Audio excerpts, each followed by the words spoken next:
going on, guys? It's Cimo, and welcome to another episode of Throwback Thursday, a series where we look at some broke-ass cards in the anime and apply them to the current meta. Now, today's episode is going to be Virus Cannon, and if you don't know what this card does, I'll go ahead and let Kaiba explain.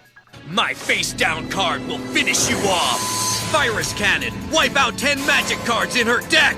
10 fucking cards! Fuck! Okay, so Virus Cannon is a trap card that, when activated, it destroys 10 cards out of your opponent's deck and sends them to the graveyard.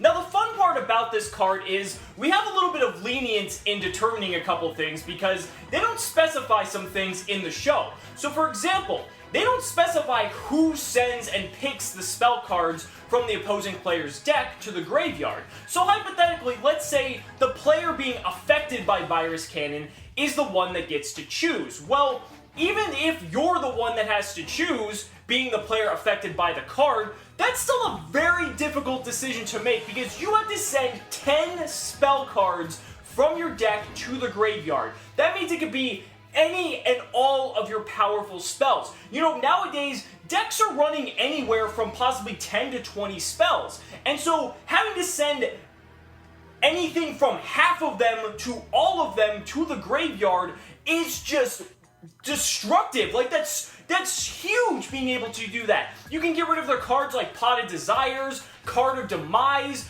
Upstart Goblin, Soul Charge, Reinforcement of the Army. Like, I could literally just keep naming spell cards here infinitely just to show how many good spell cards are currently in the game. So, as a player being affected by Virus Cannon, having to make that decision is fucking rough because you want all of your spells. So it's really difficult to decide which ones you want to keep and which ones you don't because they're all fucking good. You wouldn't be running them in your deck if they weren't all good cards. But think of the flip side of that. If your opponent got to decide for you, that's even worse because they're not going to give you any of the stuff that you want. They're going to take away immediately the 10 best spells in your deck. Imagine if you're playing ABC and you get hit by Virus Cannon.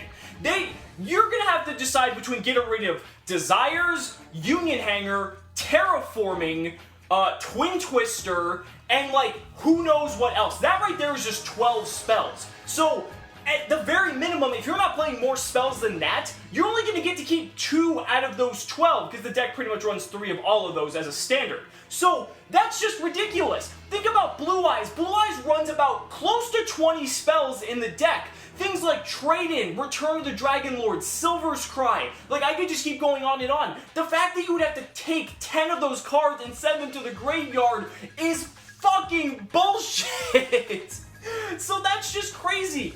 And the other thing about this card too, it's not once per turn. So if you have this and open 2 of these fuckers, when your opponent draws their first card, just flip them the fuck over, and then your opponent literally has to banish every spell in their deck. Because if you're playing more than 20 spells, you're playing like some very, very unorthodox build of something, or you're playing some sort of like Turbo Exodia bullshit. So the fact that you would immediately lose every spell in your deck is fucking crazy. Now, for the downsides of this card, because there are some, first of all, it is a trap, so you do have to set it for a turn, and it is susceptible to removal.